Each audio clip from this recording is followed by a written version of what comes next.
This video introduces different ways to identify whether a data is normally distributed or not.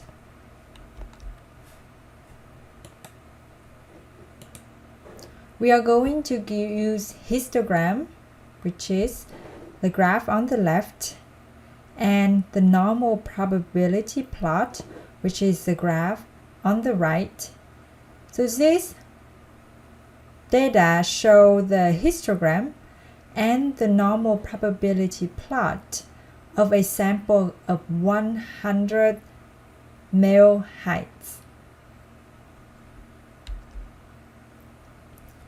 So if we look at the histogram on the left, then the data distribution looks normal if the histogram follows the normal distribution closely. So on top of the histogram, we can layer a normal distribution for easier visual inspection. And if our histogram, which is different bars here, follows the normal distribution closely, then our data looks like a normal distribution. And the normal probability plot is on the right.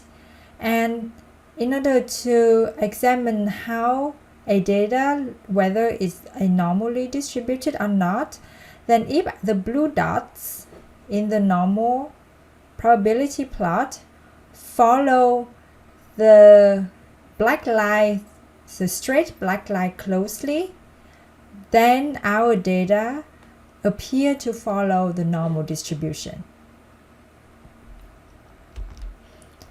An example of how to identify whether data is normally distributed or not using the histogram and the normal probability plot is the following.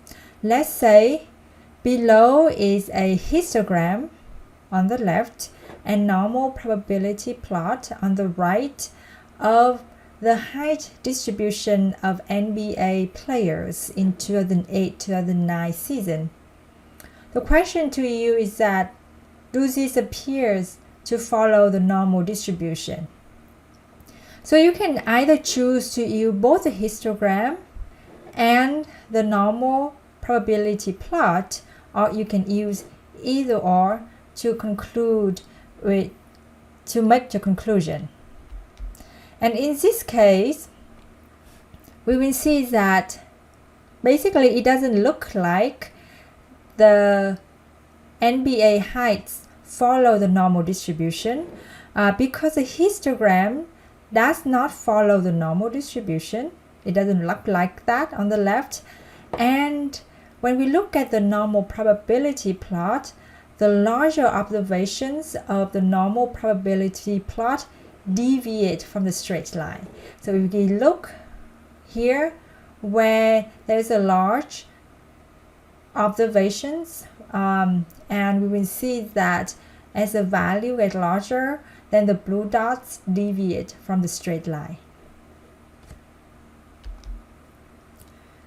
So this slide only formalizes how we interpret the normal probability plots, but the intuition and the practice is similar to what we just did earlier in the last few slides.